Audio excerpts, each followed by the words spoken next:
Hello students, मैं Vinod Kumar Siddhi Vinayak educational trust के study channel से।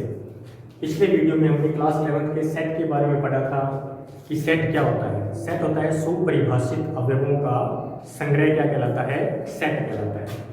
अब उसके अंदर हमारे पास क्या था, हमने छोटी क्लासेस में सेट्स पढ़े थे, जैसे नेचुरल नंबर का सेट, होल नंबर का सेट, इंटीजर्स, रेशनल, इरेशनल और रियल नंबर्स। नेचुरल नंबर कौन से होते हैं? 1 2 3 dash dash. Whole number 0 1 2 3 dash dash. Integers को i या z से। नेचुरल नंबर यानी कि प्राकृत संख्याएं, होल नंबर यानी कि पूर्ण संख्याएं, और z या इंटीजर्स यानी कि जिसमें minus dash dash -3 -2 -1 0 1 2 3 dash dash. Rational में जिनको हम p/q में रिप्रेजेंट कर सकते हैं और q की वैल्यू नॉट इक्वल 0। इरेशनल में p/q में नहीं लिख सकते हैं, रिप्रेजेंट नहीं कर सकते हैं। और रियल नंबर में ऑल नंबर्स जो भी पॉसिबल है, जो भी क्या है पॉसिबल है। तो सेट के बारे में मैं एक बार डेफिनेशन फिर बता दूं। सुपरिभाषित अवयवों, वेल डिफाइंड एलिमेंट्स के कलेक्शन को क्या कहते हैं? सेट कहते हैं। इसके बाद हमारे पास कुछ सेट्स के टाइप हैं, जैसे परिमित। पहला है परिमित या फाइनाइट सेट। परिमित का मतलब क्या होता है? जैसे देखो, हमने एक सेट लिखा 1 2 3 4 5। ये क्या होता है? मान लो ये कोई सेट ये है। सेट को हमेशा कैपिटल लेटर से रिप्रेजेंट करते हैं और ये सेट के एलिमेंट्स या अवयव होते हैं।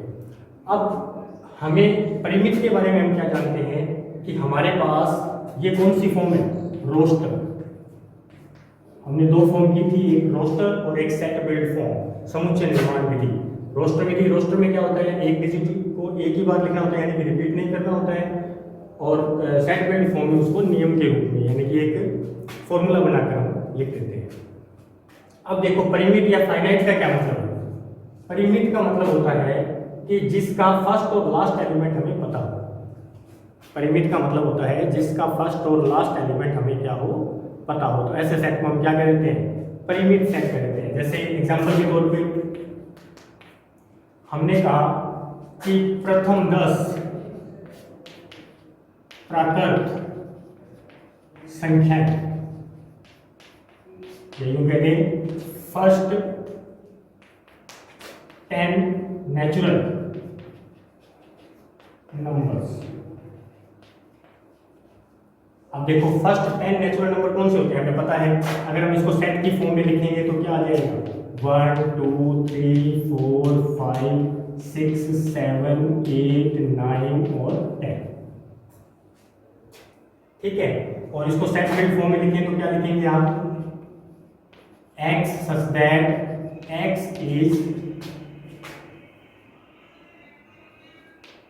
या यूं लिख देंगे x is less than equal to 10, x is natural। Natural का मतलब क्या हुआ? नेचुरल नंबर का मतलब हमें ये हो गया कि हमारे पास 1 से स्टार्ट होगा और 10 या उससे कम होगा, यानी कि 1 2 3 4 5 6 7 8 9 10 जैसे ये लिखा है।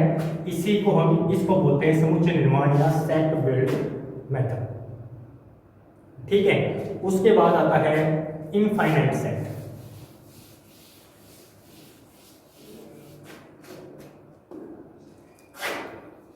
अपरिमित समुच्चय या इनफाइनाइट सेट। इनफाइनाइट सेट, देखो नाम से पता चल रहा है। अपरिमित मतलब जो क्या है, जिसका, जैसे हमने एक सेट लिखा 1 2 3 डैश डैश डैश डैश लगा दिया। अब इसका मतलब हमें ये पता नहीं है कि इसका लास्ट एलिमेंट कितना है। हमें ये तो पता है कि यहाँ पर जो वैल्यू है वो 1 से स्टार्ट हो जाए, यानी कि नेचुरल नंबर है, और कहाँ तक है ये हमें पता नहीं है। यानी कि यहाँ पर अगर ये पता होता है कि लास्ट एलिमेंट हमारे पास 100 है,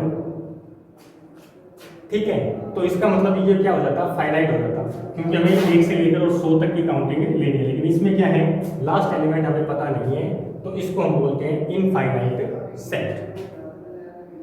ठीक है, एक एग्जांपल लेते हैं। जैसे हमने कह दिया कि ए सेट है x such that x is greater than equal to 10 and x belongs n। ये बिलोंग्स का एलिमेंट बताया था साइन मैंने कि x का जो प्रत्येक एलिमेंट है वो किससे बिलोंग करता है, नेचुरल नंबर से। इसका मतलब ये कौन सी फॉर्म है, सेट बिल्ड फॉर्म, समुच्चय निर्माण विधि। और हम क्या करेंगे, इसको अगर हम रोस्टर फॉर्म में लिखना चाहें तो ये आ जाएगा, इसमें क्या है, x is greater than equal to 10। इसका मतलब है कि जो संख्या है वो क्या आएगी, 10 से बड़ी आएगी। x is greater than equal to 10 यानी कि 10 आएगा, फिर 11 12 13 डैश। इसका मतलब है कि इसका लास्ट एलिमेंट हमें पता नहीं है, तो इस टाइप के सेट को हम बोल देते हैं इनफाइनाइट सेट। ठीक है भाई, फाइनाइट और इनफाइनाइट में पता चल गया। फाइनाइट में हमें फर्स्ट और लास्ट दोनों एलिमेंट पता होते हैं, और इनफाइनाइट में हमें लास्ट का एलिमेंट पता नहीं होता है, तो उसको हम क्या बोल देते हैं, इनफाइनाइट सेट। फिर है समुच्चय की कोटि, ऑर्डर ऑफ सेट। समुच्चय की कोटि में क्या होता है कि जैसे हमारे पास एक सेट ए दे रखा है 1 2 3, तो कोटि या ऑर्डर का मतलब होता है कि इसके अंदर नंबर ऑफ एलिमेंट्स कितने हैं, कितने नंबर ऑफ एलिमेंट्स, 3। तो इसमें जितने एलिमेंट्स हैं वो इसकी क्या होती है, ऑर्डर या कोटि होती है। जिसमें फाइनाइट सेट है उसकी कोटि जो है वो फाइनाइट होगी, ऑर्डर फाइनाइट होगा, हमें पता होगा कितना है। और जो इनफाइनाइट सेट है उसकी जो है ऑर्डर हम डिफाइन नहीं कर सकते, क्योंकि उसमें कितने एलिमेंट होते हैं, इनफाइनाइट। जैसे मान लो हमने एक सेट ले लिया 1 2 3 4 डैश डैश, इसका मतलब है कि इसमें नंबर ऑफ एलिमेंट्स हमें पता नहीं है, यानी कि इसमें कितनी संख्याएं हैं ये हमें पता नहीं है। तो हम क्या करेंगे, इसका ऑर्डर जो है वो डिफाइन नहीं कर सकते।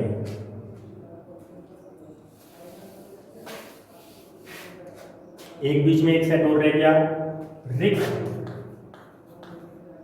रिक्त समुच्चय।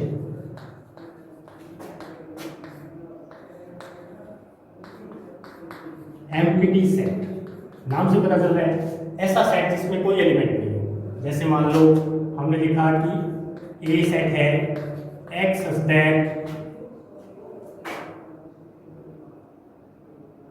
इसको पहले मैं एक सेट से बताता हूँ आपको।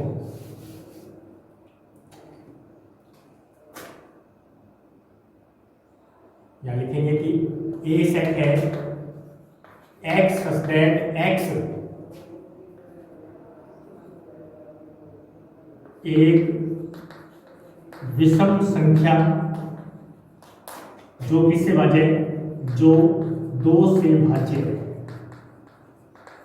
मतलब एक ऐसा ओड नंबर जिसमें 2 का डिवाइड जाता है। अब देखो ओड नंबर किसे कहते हैं, ओड नंबर हम उसे कहते हैं जिसमें 2 का डिवाइड नहीं जाता।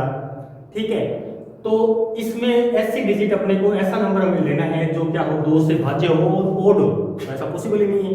क्यों, क्योंकि इसमें कोई भी ओड नंबर जो है वो 2 से डिविजिबल नहीं होता है। तो इसको हम क्या लिखते हैं, एम्प्टी सेट, खाली, कोई एलिमेंट नहीं लिखेंगे। अगर हमने इसमें 0 लिख दिया, आप कहेंगे कि 0 तो 0 ही होता है, तो इसका मतलब है कि इस सेट के अंदर एक एलिमेंट है, कौन सा, 0। लेकिन अगर आपको इसको एम्प्टी सेट लिखना है, इसका जो ऑर्डर है, order of A equal to कितना है, 1 है। क्यों, क्योंकि इसमें एक एलिमेंट है, कौन सा, 0। ये हमने लिख दिया इस तरह से। इसका जो ऑर्डर है वो क्या होगा, 0, यानी कि इसमें कोई एलिमेंट नहीं है। इसको हम जो है वो 5 से भी लिख सकते हैं। एम्प्टी सेट को हम किससे लिखते हैं, 5 से भी लिख सकते हैं।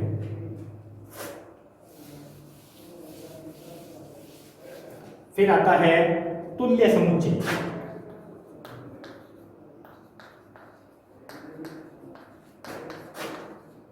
इक्विवेलेंट सेट,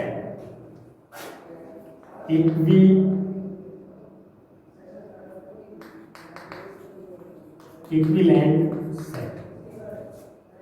तुल्य का मतलब देखो, तुल्य इक्विवेलेंट का मतलब क्या होता है, जैसे ए सेट है 1 2 3, बी सेट है ए बी सी। अब देखो दोनों में इसका ऑर्डर कितना है, ऑर्डर ऑफ ए कितना है 3 है, ऑर्डर ऑफ बी भी कितना है 3 है। इसका मतलब क्या हुआ कि हमारे पास ए इसका ऑर्डर देखें तो भी 3 है, बी का ऑर्डर देखें तो भी 3 है, यानी कि दोनों में जो एलिमेंट्स है उनके नंबर क्या है, सेम है। तो वो क्या कहलाते हैं, इक्विवेलेंट सेट कहलाते हैं या तुल्य समुच्चय कहलाते हैं। सब फिर आता है समान समुच्चय, समान समुच्चय या इक्वल सेट। समान समुच्चय नाम से पता लग रहा है जो एकदम बिल्कुल सेम हो, समान हो, एक जैसे हो। जैसे कि ए सेट है हमारे पास 1 2 3 और बी सेट है 1 2 3, तो ए और बी क्या है, इक्वल है, तो इसको हम क्या बोलते हैं, समान समुच्चय बोलते हैं। ठीक है स्टूडेंट्स, तो आज हमने सेट्स के बारे में पढ़ा कि सेट जो है कितने टाइप के होते हैं। पहला होता है फाइनाइट, फाइनाइट में नंबर ऑफ एलिमेंट्स जो है वो फाइनाइट होते हैं, निश्चित होते हैं, यानी कि लास्ट एलिमेंट हमें पता होता है। फिर आता है इनफाइनाइट, इनफाइनाइट में क्या होता है कि जो लास्ट का एलिमेंट है वो पता हमें नहीं होता है। और तीसरा इसमें एम्प्टी सेट, रिक्त समुच्चय, रिक्त में क्या होता है, कोई एलिमेंट नहीं होता। फिर है तुल्य समुच्चय, जिसमें ऐसे एलिमेंट मतलब ऐसे सेट जिनमें दोनों दो सेट में जो नंबर ऑफ एलिमेंट्स है वो इक्वल हो, नंबर ऑफ एलिमेंट्स इक्वल हो, जैसे ए में 3 एलिमेंट है, बी में भी कितने 3, तो वो तुल्य या इक्विवेलेंस कहलाते हैं। और समान समुच्चय में क्या होता है कि हमारे पास दो सेट बिल्कुल सेम हो, उनके कोरस्पॉन्डिंग एलिमेंट्स भी क्या हो, सेम हो, तो उनको हम कहते हैं समान समुच्चय। अब जैसे कोई एग्जांपल देखते हैं, 2 से भाज्य विषम प्राकृत संख्या, ये तो आपको बता ही दिया था, 2 से भाज्य विषम प्राकृत संख्या, 2 से भाज्य विषम प्राकृत संख्या। अब देखो 2 से भाज्य, 2 से भाज्य मतलब जिसमें 2 का डिवाइड जाता है, विषम का मतलब ओड,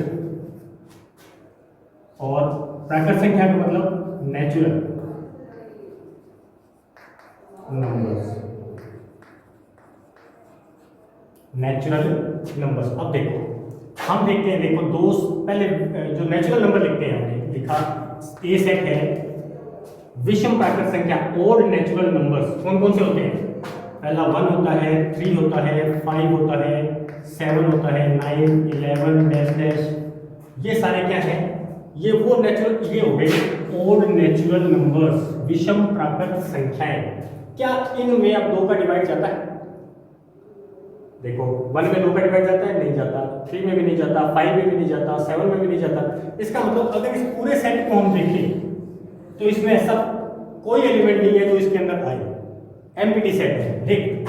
तो इसका मतलब ए क्या हो गया भाई, ए जो है वो क्या है, एक एम्प्टी सेट, रिक्त या फाइल, ठीक है। तो इस तरह से हम बता सकते हैं कि रिक्त समुच्चय कौन से होते हैं। जैसे हमें दे दिया कि x सच दैट x प्राकृत संख्या है, x इज लेस देन 5 और ग्रेटर देन 7। देखो ये कंडीशन दे दी, x जो है वो लेस देन 5 है और x ग्रेटर देन 7 है। क्या ये दोनों पॉसिबल है एक साथ, 3, या इसका मतलब तो है कि 1 से 5, 1 से 4, 1 2 3 4 नेचुरल नंबर हो गए। इसका मतलब है कि 7 से ग्रेटर यानी कि 8 9 10 ये ग्रेटर नंबर हो।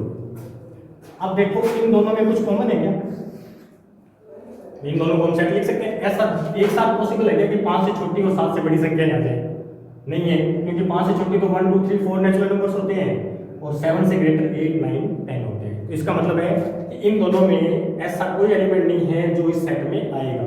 अगर सेट में कोई एलिमेंट नहीं है, इसका मतलब ये क्या है, एक एम्प्टी सेट, रिक्त समुच्चय है, ठीक है भाई। तो इस तरह से हमारे पास क्या आ गया है, हम इनको सॉल्व कर सकते हैं। अब आपको बताना है, कुछ एग्जांपल लेते हैं कि फाइनाइट और इनफाइनाइट से। हमने कहा कि वर्ष में महीनों के नाम,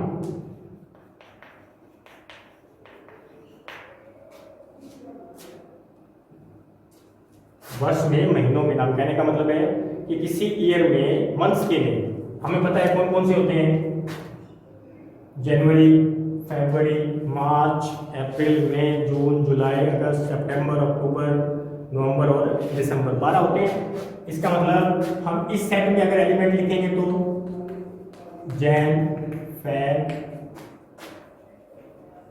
मार्च, अप्रैल,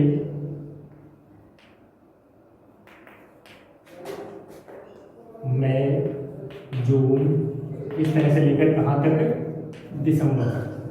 तो इसका मतलब है कि आपको इसका फर्स्ट मंथ भी पता है और लास्ट मंथ भी पता है, तो उसको हम क्या कह देते हैं, फाइनाइट सेट है।